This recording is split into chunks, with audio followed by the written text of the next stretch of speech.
Selamat datang di channel saya. Di video kali ini saya mau bahas saham lagi, yaitu saham IPO, yaitu PT Ella Digital Media Tbk, atau bisa disingkat dengan kode emiten yaitu AWAN. Nah, ini dia teman-teman, ini ada perusahaan jasa layanan konten.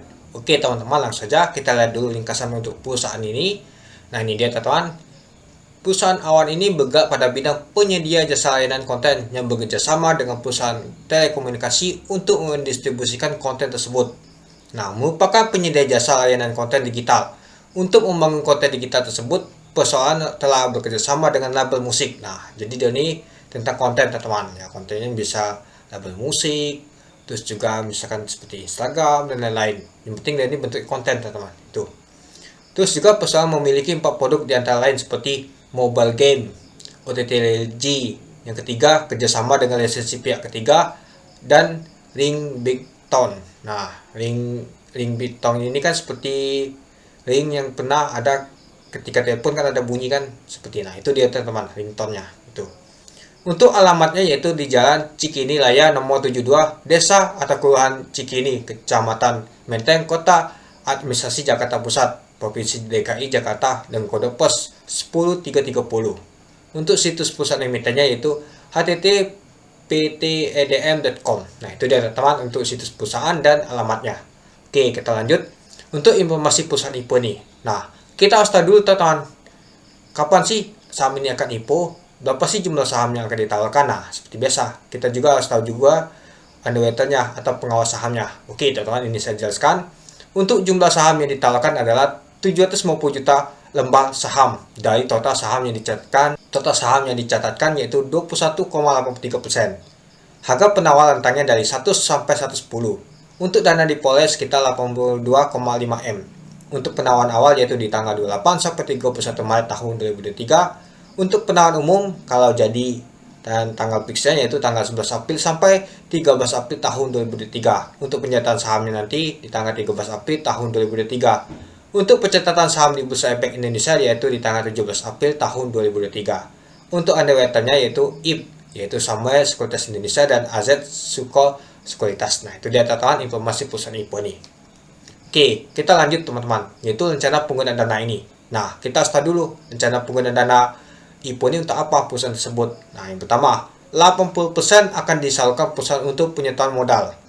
Lalu sekitar 20% akan digunakan untuk perusahaan untuk modal kerja perusahaan yaitu pembayaran gaji dan kesejahteraan karyawan, sewa kantor, harga pokok penjualan HPP, kegiatan pemasaran dan pengembangan karyawan untuk mendukung kegiatan operasional perusahaan. Nah, itu dia teman-teman rencana penggunaan dana tersebut. Oke, kita lanjut. Nah, ini adalah pemegang saham teman-teman. Kita harus tahu dulu sebelum kita membeli saham IPO ini. Nah, kita harus tahu dulu pemegang lamanya. Nah, nilai nominalnya itu yaitu 10 per saham. Nah, ini setelah IPO nanti. Nah, kita lihat untuk setelah IPO-nya. Oke, untuk pemegang pertama yaitu PT Rajati Alia Capital. Nah, sekitar 2.680.750 lembar saham. Nah, yaitu sekitar 78,16%. Lalu Unica 5 250.000 lembar saham dengan nominalnya yaitu 0,01%. Nah, untuk masyarakat yaitu 750 juta lembar saham dengan 21,83%. Itu dia. Jadi untuk jumlah total ditetapkan untuk jumlah sahamnya itu sekitar 3.435 juta lembar. Nah, itu dia teman-teman untuk saham IPO AWAN ini. Oke, kita lanjut. Itu dia tadi untuk pemegang sahamnya. Kita masuk ke laporan keuangannya. Nah, kita lihat di tahun 2019 teman-teman. Untuk tanda petik 2 ini tidak diaudit ya, artinya 2022 ini tidak diaudit, jadi yang ini saja. Oke, kita lihat jumlah aset ransel ya.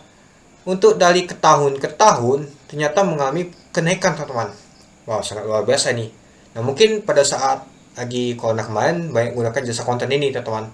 Jadi sangat untuk mempromosikan produknya di media digital teman-teman, itu dia. Nah, jumlah aset tidak ransel juga mengalami kenaikan juga dari tahun ke tahun, kita lihat. Terus juga total asetnya juga mengalami kenaikan pastinya. Terus jumlah liabilitas untuk jangka pendek juga ada mengalami penurunan ini dari tahun ke tahun.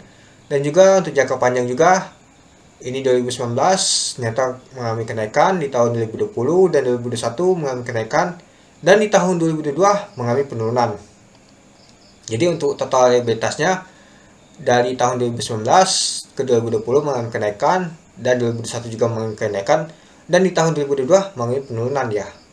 Lalu untuk total ekuitasnya ternyata dari tahun ke tahun mengalami kenaikan. Nah, kita lihat ya. Nah, ini dari 2019 ke 2020 lumayan naiknya. Ini juga naik sedikit, dan di tahun 2022 lumayan luar biasa kenaikan total ekuitasnya.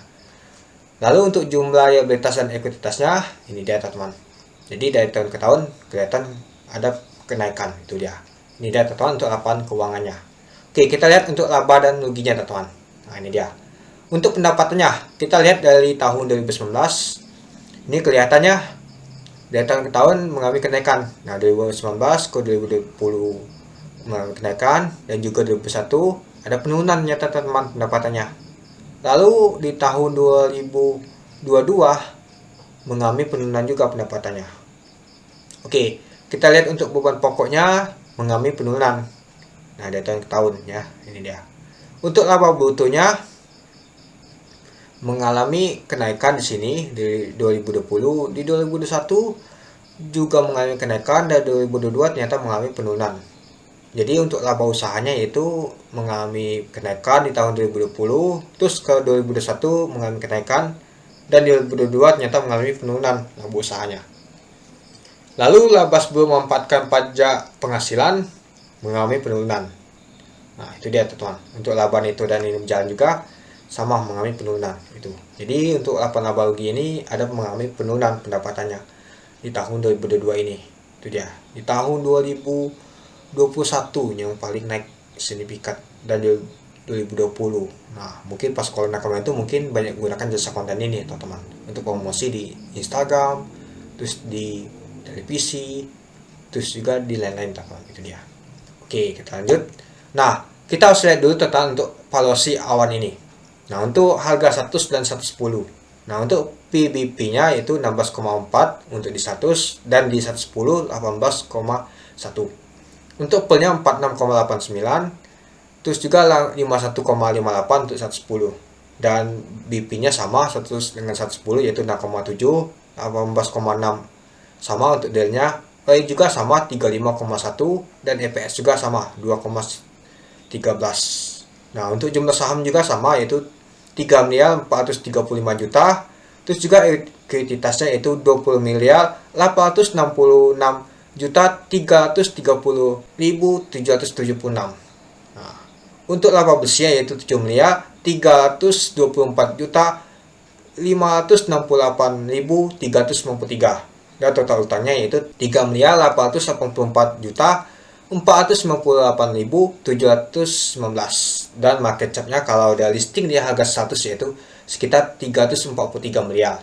Kalau di harga 110 maka dia akan mendapatkan market cap-nya yaitu 377 miliar. Nah, itu dia teman-teman. Oke, kita masuk kesimpulan. Nah, menurut saya kinerja perusahaan awal ini dari tahun 2020 mengalami sedikit peningkatan dibanding tahun 2019. Tapi di tahun 2022 dari segi laba pendapatan dan laba usaha ternyata agak mengalami penurunan tadi teman-teman ya. Itu dia. Jadi mungkin di tahun 2020 banyak menggunakan jasa kontennya untuk mempromosikan produk-produk dari pengguna jasa teman-teman. Itu dia. Lalu yang kedua, tunjangan pengguna dana ini digunakan 80% modal kerja dan bayar gaji karyawan dan lainnya sekitar 20% tadi. Itu dia.